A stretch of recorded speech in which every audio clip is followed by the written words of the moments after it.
Before we get to tonight's scary movie, I have a viewer question I'd like to answer. Michael Lafferty, what's a cliche you usually hate, and what's a movie that pulls it off successfully? There's a cliche that annoys me, and it happens in comedies, and it's where there is a group of white people walking down a hallway in slow motion to rap music. Yeah. This happens in Good Boys. It happens in Booksmart. It happens in pretty much every Will Ferrell comedy. And it's a joke that works, but I'm sick of it. Yeah. So the movie that pulls it off successfully, I have to go back to the beginning of that cliche, and that is Office Space. Every way that movie uses rap music is perfect. I would assume that Mike Judge is a fan of rap music because you don't do it that well just because you're like, oh, this will be funny. Well, I think he is because at the end of every episode of Silicon Valley, there's a hip-hop song. Yeah. And it happens in 0 King of the Hill episodes. The genre ain't right.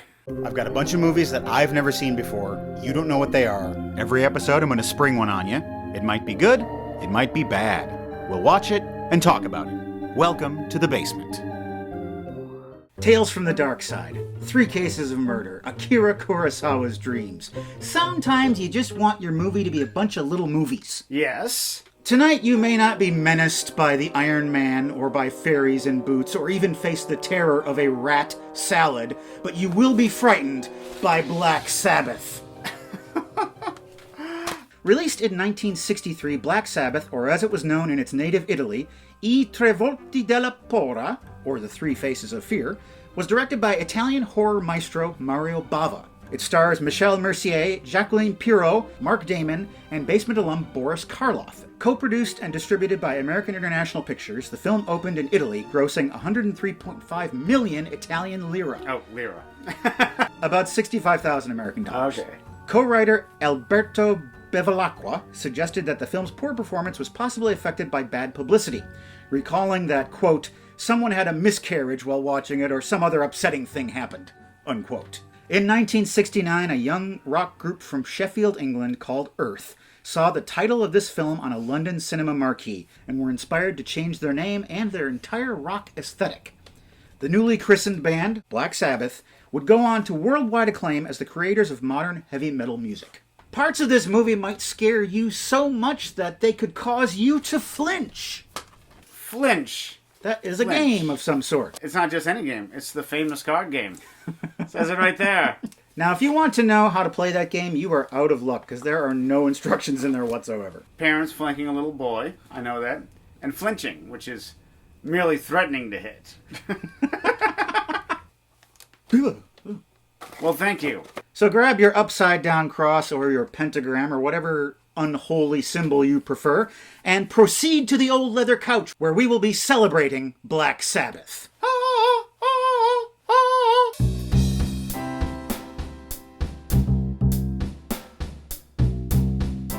We are welcomed by a familiar face using an unfamiliar voice. Gli spiriti, I vampiri, sono presenti ovunque. Everywhere? Forse ora ce n'è uno seduto accanto a voi. The first tale in our trio of horror is Il telefono. Rosie comes home from a hard day of work and the telephone rings. There it is again. Oh, the red phone. It's Moscow calling. Pronto? This is Premier Krezhnev. I am a made-up man. My name is Krezhnev. I'm kind of a mixture of Brezhnev and Khrushchev. No one says anything. Oh yeah, here we go. She got legs, and she knows how to use them. Pronto? It's me, Krezhnev, again. What? Can you hear me? I must bomb Italy now. Because she did not... What? I'm liking this movie more and more. What will the telephone do next? The phone rings again. Pronto. And now someone's there. Come sei bella. I'm going to kill you. Tonight. Chi è lei? Pronto? It's me, Krezhnev. I was just joking. The phone calls keep coming. Pronto? It's Krezhnev. I am hiding in closet because I think there's a ghost in my house. Threats. For revenge. She decides to lock the door. The only way she knows how. Here, this napkin will keep him out. Italian napkins are very powerful. Have you not seen Othello? I wish I lived here when I was single. This is a very nice apartment. Yeah, but you got that murderer constantly calling you. I know. Please, Krezhnev, I need your help. She hides her stuff, but the guy calls back. He can see everything she's doing. There's a little eye out there watching. I'm watching you. The killer's calling from outside the house. Now's your chance, Rosie. Get out your riveting gun. You can do it! An envelope comes under the door. It's news. Frank Rainier has escaped from prison. That's her ex. He must be the one who's calling. She calls her friend Mary. Frank è scappato. Sì, infatti l'ho letto. I told him where you lived. I thought you two wanted to catch up. Vieni immediatamente qui, ti prego. Non porto mai rancore io. If I did bear grudges, you... God damn it, telephone. Trying to do some jokes here. It's not Frank that's calling. Anche se ci fossero 100 persone. Oh, that What? Mary. What? She's disguising her voice and pretending to be this murderer. Mary, why you bugging? Mary comes over. These two used to be lovers. And Rosie broke it off. I'll stay here tonight. We'll go to the police in the morning. Give me a skimpy nightgown to wear. And let's go to bed. Here's a knife to hide underneath your pillow. What are you putting in that tea? It's poison. Ha ha ha. No, it's just a tranquilizer. Sexy transom music. Later that night, Mary is at the desk writing a letter. She's confessing the whole thing. I'm sorry I did it. I just wanted us to have one more night together. But what she doesn't know is the door is slowly opening. Footsteps are coming inside. Oh, I hope this is Krezhnev and not Frank. A man's hands reach for a stocking. He's stalking her. Please. I can explain the joke if you'd like. I don't like. It's Frank Rainier. And he strangles Mary to death, thinking that she's Rosie. Oh, hey! Rosie, how's it going? Frank is coming for Rosie. She remembers that knife under the pillow. She stabs him with it. Kills him in the heart. Ay, ay, ay, mi corazon. And it all happened because of the telephone. Our next tale of terror is the Wurdalak. Wurdalak! A young man is riding his horse. He comes upon a horse and a corpse. The corpse has had its head chopped off and it's been stabbed in the heart by a really nice knife. Whosoever removes his sword is king! Ties the corpse to the horse and goes off to find the nearest farmhouse. He just wanders in. So far, this story, The Wurdalak, has a distinct lack of words. Yes. Hey, what are you doing? This is my house. I am the Count Vladimir de Urfe. Oh, well, I didn't know you were a count. I guess you can wander wherever you like. I found this dead body and this knife. Hey, that's my father's knife.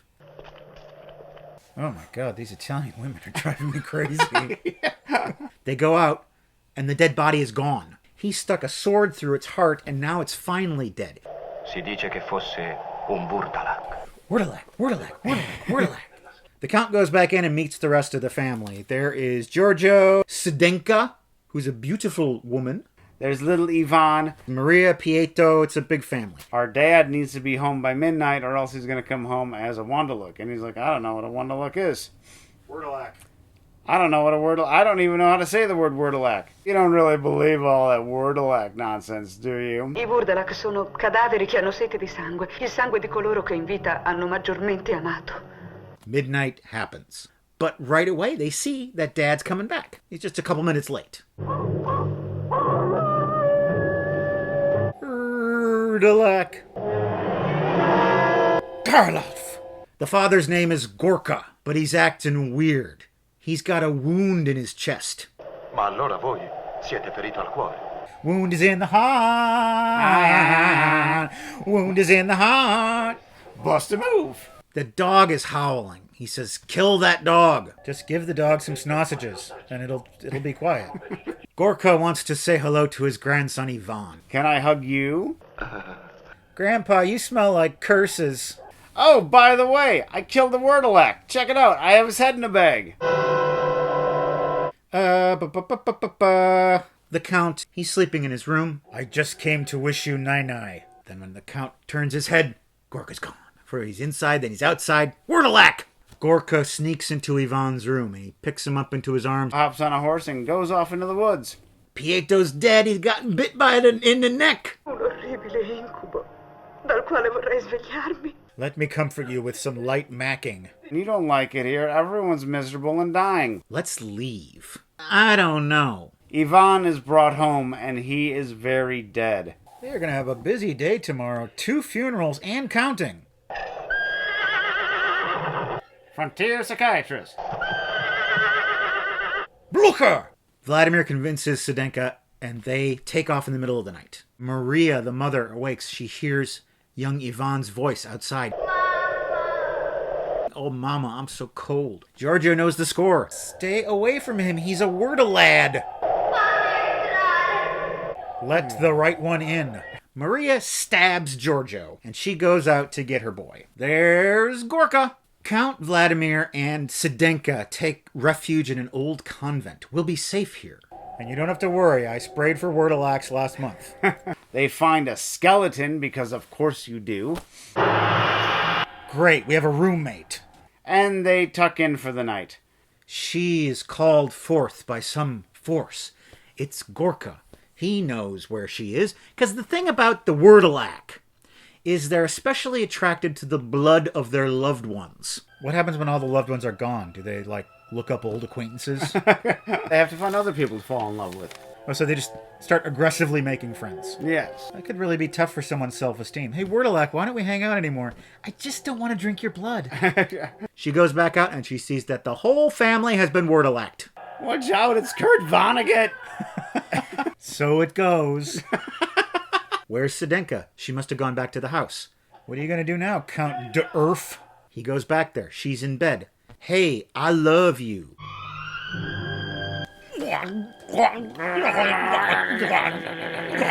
She bites him, and the family just keeps on growing and growing. We're a happy Wurdalak family. We're a happy Wurdalak family. We're a happy Wurdalak family. Meet Mom and Daddy. Our third tale. The Drop of Water. There's a woman at home relaxing. She's listening to a little music. Crankety crank, time for some Caruso. Time for some rather bland accordion music. You think all day she's been thinking, boy, I can't wait to get home and listen to that accordion record. I just really am in the mood. It's the best 3 minutes of my day. I have to finish up this shirt for Mr. Urkel. The phone rings. Come quickly. Oh, it's so late. Can't I come in the morning? Oh, man. Okay, I'll come. All right, I'm on my way. Proprio idiota. Gogol, that idiot. Miss Chester turns out to be a nurse. The person who called her lives in this old, spooky house full of cats. Mrs. Havisham, get over him.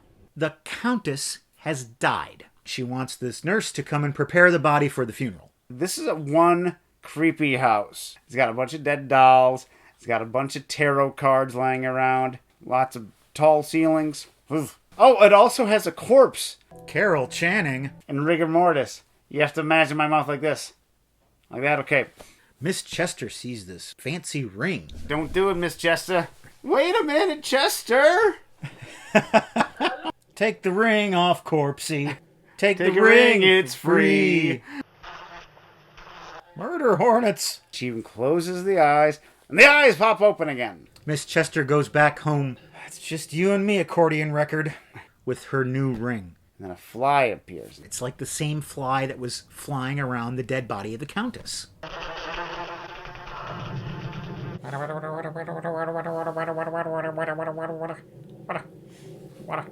One drop of water. The drop of water keeps dripping. And it's bothering her because it's deafeningly loud. Every faucet in the house is dripping, and it's the loudest drips anyone's ever heard. Chi c'è? It's either Frank Rainier, Mary, Wurdalak. There is a harp seal outside her door. And inside her bed is a dead lady. How are ya? Oh, no! She goes into another room. Dead lady. The corpse is wrapping her arms around Miss Chester's throat and choking the life out of her, but it turns out Miss Chester is choking her own neck. She dead. The police investigate in the morning. Non è stato toccato niente. Io lo so che si deve fare in casi del genere. Lots of people die in my apartment building of strange curses. They look at the finger and say, someone must have taken a ring. And the neighbor lady looks real guilty. Miss Chester opens up and starts staring at her. Yes, landlady, I'll be seeing you later. It's the end of the film, and the Wurdalak returns. He says, hey, what did you think, huh? Crazy movie, huh? Well, I'll see you later. We pull back, we see the camera crew, we see the props. Boris Karloff is having the time of his life. It's cine. Fine. Yeah, fine. We'll take that ending, yeah. Black Sabbath. Yes, 3 Faces of Fear. I thought it was a very good assortment of types of terror tales. Yes. I would say that the first one was basically an Alfred Hitchcock Presents. The third one was an Edgar Allan Poe story, pretty ripped off from that. And then the second one was just a straight up horror story. Yeah. The horror in all 3 of these seems to be all about mood. It's not so much about jumping up and giving you scares. Except in the third one, which is really effective. Yes, but it's the mood that leads into that big scare. And what really creates that mood is kind of a lack of editing. Almost all of these tales have these long scenes that play out in real time. Mm-hmm. And that really builds the suspense. I was not expecting much from this movie. I don't know much of Italian horror, but I thought it was just going to be, hokey. It's like, ooh, scary. Ah. I have to say that the second one was straight up frightening. What gets me with the Wurdalak and other Revenant type stories of zombies and vampires is the fact that someone that you love and care about is now a monster and is coming for you. It wasn't that they were a monster randomly feeding.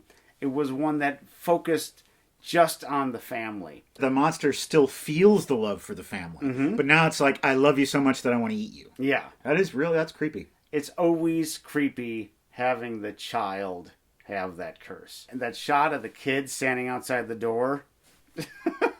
What's the point of having Boris Karloff in your movie if you can't hear his voice?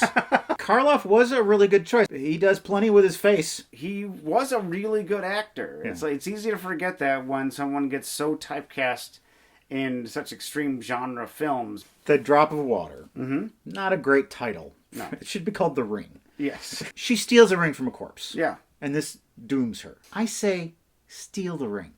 This whole idea of burying valuables with corpses is so medieval and dumb. Valuables are for the living. Let's talk about the ending. Yes. I think that's the best ending I've seen this year since Disco Godfather.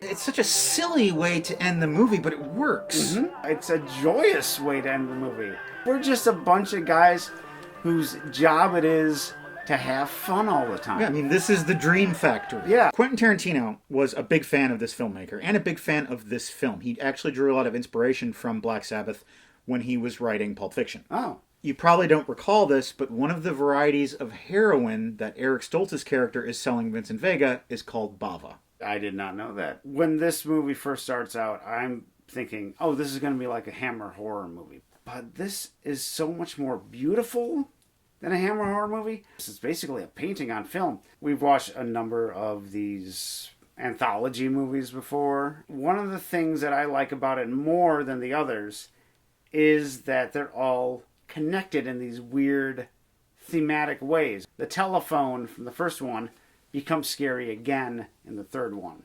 That love is a curse is one that's passed from the first film to the second film. In 2 films, people are stabbed directly in the heart. In the third film, a ghost is upset because a ring is stolen, and in the first one, a woman, before she's killed, hides her jewelries because, you can take my life, but he can never take my jewelry. So it seems like there's a lot more thought being put into this material than just let's get 3 stories and lump them together. Yeah. There are these threads in between the stories that don't necessarily inform them, but it makes it feel like one piece. Yeah. If it doesn't have that connective tissue, I'm like, why don't I just watch 3 episodes of The Twilight Zone? I, too, was expecting trash from this, and this was a really nice surprise. We had a grand old scary time watching Black Sabbath, and now we are going to have a grand old time with Seen It. Video! Our theme for Seen It today is art house cinema. Ooh, fancy schmancy. Fancy and schmancy. Bran Lancord writes, The Other Side of the Wind, a revelatory masterpiece. Seen It. Seen It. It's Orson Welles' Zabriskie Point. It is, but... He filmed it right next door to the Zabriskie Point house. And the movie within the movie is a spoof of Zabriskie Point. Two people who can't act, but they're pretty, and they walk around looking at each other. And they're naked! There is actually a scene where Orson Welles is showing off what it looks like to have sex with his girlfriend. That is one of the best scenes in the movie. Yes, it is. It's basically pornography. I mean, I wouldn't be surprised if it was unsimulated. But it's a very stunning scene. It looks really beautiful, the colors in it. It's so graphic and animalistic, but there's nothing sexy about it. It is scary. The rest of the movie is just a party scene. And the movie feels like you're just staggering through a party, drunk, hearing all of these snatches of conversation. And not knowing who's talking to who and what they're talking about. Every scene in this is so frustrating to watch because it's just a series of these extreme close-ups. There's no coverage, there's no reversals. Yeah. And this stuff is like the language of filmmaking. It's not optional. And so nothing feels organic. At the same time, it feels real. But it reminds me that real is not what I want to see in movies all the time. Jacob Christ, Medium Cool. Watched that in film school about 2 years ago. There's nothing quite like it. Seen it. Not seen it. You gotta see it. I know I gotta see it. This is a film by Haskell Wexler. I think it's one of the few that he actually directed. It might have been Maybe the the only, only one yeah. he directed. And we have the stunning Haskell Wexler photography. It's fiction, but a lot of it was shot during the 1968 Democratic National Convention, which was a disaster. And so there's lots of this kind of cinema verite stuff going throughout it. So it's a weird hybrid of fiction and documentary. Which is how you can describe The Other Side of the Wind. Yeah. It's almost like a series of snapshots of kind of what life was like at the second they were shooting it. I mean, it's all very much of its time. It's as much a piece of history as it is a piece of cinema. Bern Haggerty writes, Blood of a Poet. Seen it. Seen it. Yes, I think we might have talked about this movie before. Maybe. But who cares? Let's talk about it again. This is the first film of Jean Cocteau's Orpheus trilogy. It's like 35 minutes long, I think. There's a quote from it that I want to read. Every poem is a coat of arms. It must be deciphered. And I think this film also, you have to do some deciphering. And the film is a sort of a poem. Yes. As much as it is a piece of film, as much as it is just a piece of visual art. If you're going into this one, you just have to go into it as though you're walking into an art museum. Yeah, every scene is a different exhibit. Paul Alexander. I was wondering if Matt and Craig have seen My Dinner with Andre from 1981. It stars Wallace Shawn and a man named Andre Gregory. I can't help but feel that Andre's character is one of the most pompous men I've ever seen on film. I hate this movie, and I hate Andre. But I love Wallace Shawn, so I'm torn. Seen it. Seen it. We've talked about this on the show before, but I just wanted to read that comment, so we're going to talk about it again. I don't think it's boring at all, and I don't think it's pretentious. No. Because what we're seeing with these two guys is opposite ends of the artistic life. Andre is the artistic ideal. He globetrots around the world. He has these amazing, life-changing experiences. He lives art. He lives theater. Yes. And then Wallace Shawn is the artistic reality. Yeah, he's a writer, an occasional actor living in New York City. Humping around New York trying to get his plays produced. With Andre Gregory, he has these huge highs, but he has these very deep lows. I mean, he talks about deep, deep depression. Yeah. Whereas Wallace Shawn, while he has his struggles, he generally enjoys comfort and happiness. You look at these two guys and you think, well, would you rather be this or would you rather be this? And most of us are this. And I've known these people and I've envied them. Is that a sustainable life? No, it's not. I would like to see a remake of My Dinner with Andre. With Adrian Brody as Andre Gregory, Paul Giamatti as Wallace Shawn, and Andre Gregory as the grizzled old waiter. Conceivable. Well, if you want to go someplace that is not a bastion of unholy evil, you can go to our website, welcometothebasementshow.com. All of our episodes live there, and they're watchable, and there are also PayPal donation buttons you can click on and donate any amount you wish to support our show. Has anyone done that lately? Ed has given us a very generous donation, and he says, my wife Jackie and I have been watching your show since the beginning. I was especially happy you reviewed The Tingler, as I'm a Vincent Price fan. 'Tis the season to rewatch The Tingler. My wife's birthday is on October 4th, and as an additional gift, I'd appreciate it if you and Craig would join me in wishing her a happy birthday. Happy birthday, Jackie! Happy birthday, Jackie! Belated. I would also like to thank the Grizzly. Who is the Grizzly? Wouldn't you like to know? To find out who the rest of our donors are and to see the contents of our mail crate mail we get here on the show, you can watch Unboxing, which comes out this coming Friday. Well, we can all now go in peace from Black Sabbath, and before you do that, watch this. I don't want to go too close to that house. It's scary. Why is that the horse voice? When I imagine a talking horse, that's the voice that comes naturally. Sounds a lot like Mr. Ed. Oh, that must be it. Yeah. Si dice che fosse un Wurdalak.